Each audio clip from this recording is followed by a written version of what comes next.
بسم الله الرحمن الرحيم.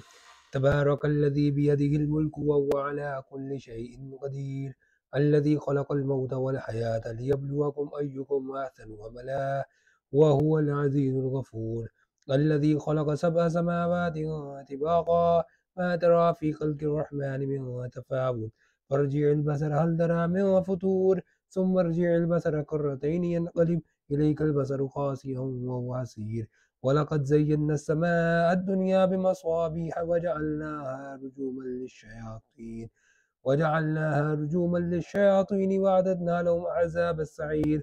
وللذين كفروا بربهم عذاب جهنم وبئس المصير.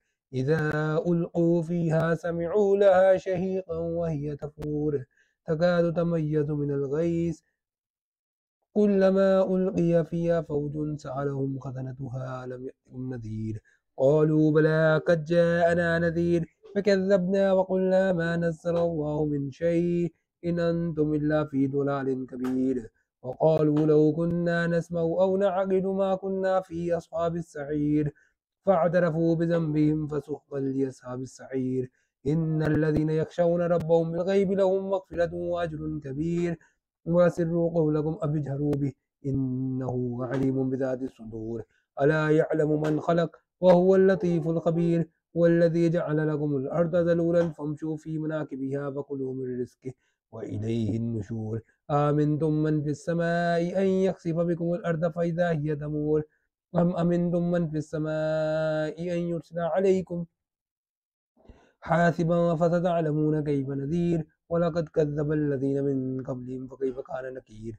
أولم يروا إلى الطير فوقهم صافات ويقبضن ما يمسكون إلا الرحمن إنه بكل شيء بصير.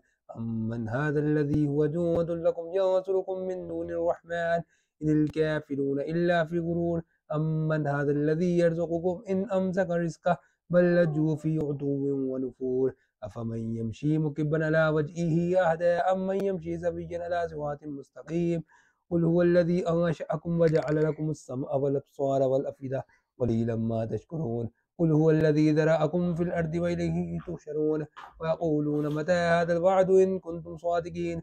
قل إنما العلم عند الله وإنما أنا نذير مبين.